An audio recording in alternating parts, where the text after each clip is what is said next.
bienvenue pour l'Imperium 41. Avec un renfort Necron, le Chronomancien. On peut voir ici, monter. Et hop, la bestiole. Figurine qui fait 32,50 €. Avec ses rubicubes. Ouais. Et alors le petit plus, c'est qu'on a une variante bâton.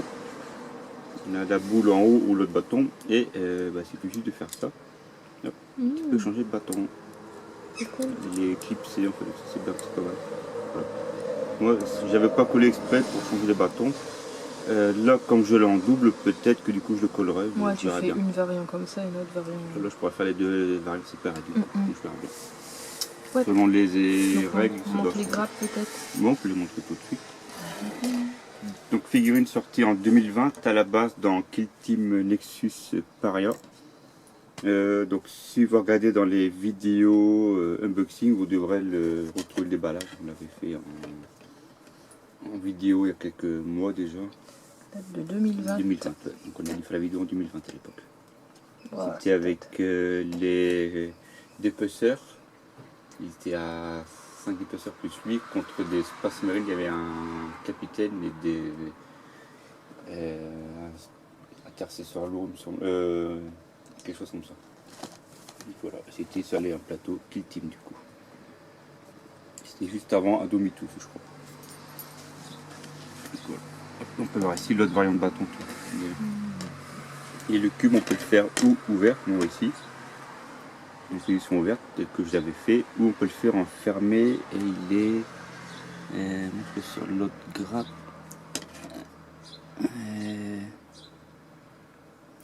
Je l'ai vu tout à l'heure. Mais fermé, il est là aussi. Faire ouvert ou fermé. Selon ce qu'on veut. Pardon. Hop, donc le chronomancien, maître du temps, il est capable du coup de maîtriser le temps. Ah, du coup, les rubicubes, c'est des chronométrons. Voilà, c'est comme dans le laser, c'est les bottes. Il agit dans l'espace-temps pour surprendre les ennemis par des assauts d'une rapidité effarante. Alors aussi sur son casque, il y a d'autres rubicubes, d'autres machins marqués. La coiffe du chrony, enfin des icônes ici. Le sceptre des ayons, par contre l'autre sceptre, il n'est pas marqué. Tiens. Il y en a deux, il y a ou celui-là ou l'autre, il n'est pas marqué.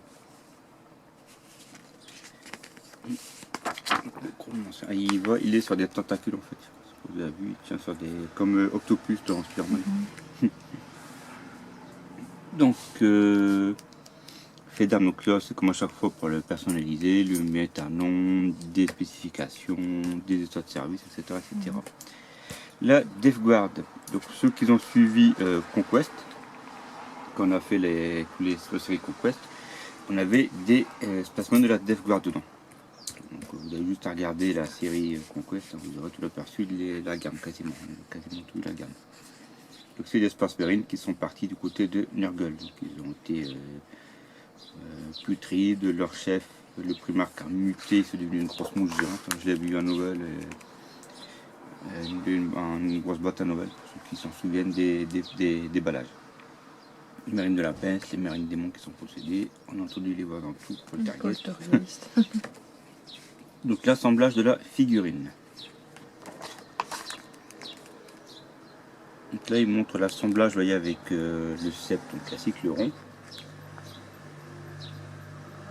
La main, est-ce qu'il montre fermé ou ouvert? Alors il montre fermé, il montre le socle ouvert.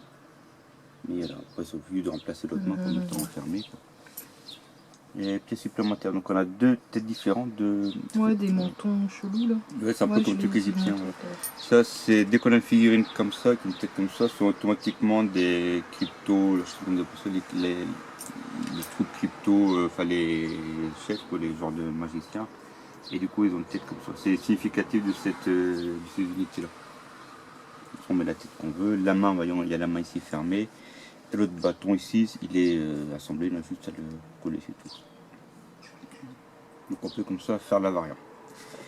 La peinture, donc c'est bien parce que dans Imperium View, il ne montrait pas les variants, je crois. Il montrait juste un assemblage, celui qui était de base dans le bouquin, mais c'est tout, il ne montrait pas les variants. Là, il montre les variants, c'est bien aussi, quoi. Donc la peinture, hein, toujours les sous-couches. les boules, enfin la boule, le bouboule, le cucube, le bouboule. Et voici comment il est fait à la fin. Les chronomanciens, donc il y a le sceptre des ions et la lance d'entropie avec un joueur d'éclair au-dessus. Alors voilà, tu le vois, non? Voilà. C'est des armes à deux attaques qui fait aussi bien tir et mêlée du coup, corps à corps et tir. Et sa fiche de figurine. Selon la tête, elle est pas orientée pareil. Côté de l'autre. Style des règles spécifiques. Ici l'utilisation des règles selon ce qu'on souhaite faire. La poursuite des règles avec les actions. Qu'est-ce que c'est qu'une action et comment on les enclenche. Ici on peut voir un Psyker, donc celui-là on l'a eu, un River, un Intercessor, une armure Phobos, l'un des deux. Les tutoriels, donc avec les actions, et on peut aussi avoir les objectifs d'action. Action psychique, donc les actions, protocole de commandement, et les packs de mission.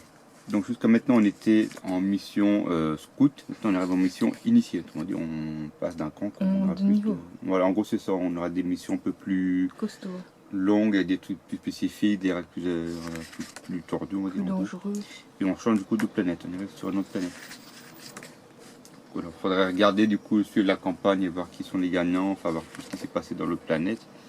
Et là donc on aura toujours les Necrons comme ennemis, les Space Marines, et on aura cette fois les Adeptus Sororita. Je pense que les Mechanicus, à mon avis, les Cataphons, je pense que ça doit être les derniers trucs Mechanicus qu'on a. Les prochains alliés, ça sera les Adeptus Sororita. Une crête de mission. Et ici, rétablir l'alimentation avec donc, le chronomancien et le lieutenant Primaris. La première mission de cette nouvelle planète. Le numéro 42, on aura la première figurine de Adeptus Sororita. Et le 43, on aura un pot de peinture et un pinceau d'ailleurs. Donc pas beaucoup de choses, on va perdre dans la. Ici 3D, ça je sais plus combien ils sont ceux-là. Bon, les pinceaux c'est assez cher hein, quand même. Ah oui, ouais. Surtout plus ils sont fins, je crois, plus ils coûtent bonbon. Ouais. Ici un layer, celui-là pour l'éclaircissement. Ouais. On verra bien du coup. On a aussi un petit triptyque. Un petit dépliant en 3 pages avec les véhicules Necron. Il semblait qu'on a vu déjà. On a le monolithe ici avec les Necrons qui en sortent. Une arche ici, donc un transport de troupes en fait. Et alors, ce qu'il y a un variant, il y a le transport de troupes et il y a le truc qui répare. On a ici un autre monolithe, on en a deux. Avec des Necrons un petit peu partout. Ici on retourne, on a donc, le monolithe là, qui se piquait ici. La console d'annihilation, ça on en aura une par la suite de la collection. On peut l'assembler comme ça ou en barre de commandement avec un chef dessus. Et ensuite au niveau des grosses trous de transport, on a l'arche fantôme, c'est le transport des Necrons, je crois qu'elle les répare en même temps il me semble. Et on a l'arche du jugement dernier, c'est un immense canon en fait, qui est posé dessus. C'est le même kit, hein, c'est juste que c'est les deux variantes différentes sur le même kit. Donc on l'assemble.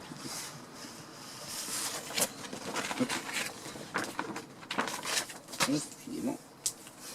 Passer, ça doit être les véhicules volants. On a eu. Donc voilà ce que faisait le numéro 41. On se retrouve pour le 42. Salut, à la prochaine, prenez soin de vous. Au revoir.